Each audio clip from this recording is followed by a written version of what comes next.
Personal na nagpasalamat si Ukrainian President Volodymyr Zelensky kay Pangulong Marcos sa suporta ng Pilipinas sa Ukraine sa gitna ng sigalot nito sa Russia.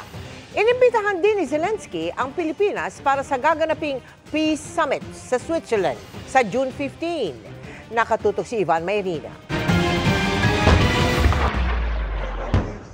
Simula ng sakupin ng Russia ang ilang bahagi ng Ukraine noong Pebrero taong 2022, sinuportahan ng Pilipinas ang 6 na resolusyon ng United Nations General Assembly na kumikilala sa soberanya, kasarinlan at territorial integrity ng Ukraine.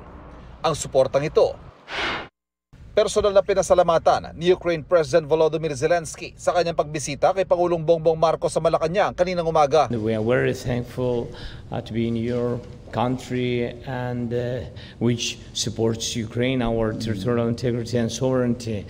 Thank you so much of your big word and clear position about us, about this Russian occupation of our territories, and thank you on your support on the in UN nations with your resolutions. We are very honored that you found the time to pass by the Philippines.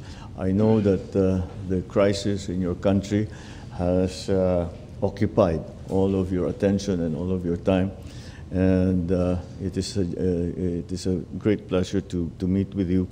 To discuss some of the issues that are common to our two countries and hopefully find ways forward for both of us together.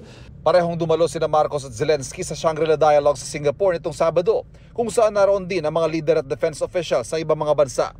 Nangangalap ng suporta mula sa iba't ibang bansa si Zelensky para sa Peace Summit na gaganapin sa Switzerland sa June 15. Layo nitong makahanap ng mapayapang resolusyon sa mahigit 2 taon ng digmaan na malaki na nag-iepekto sa ekonomiya ng maraming bansa.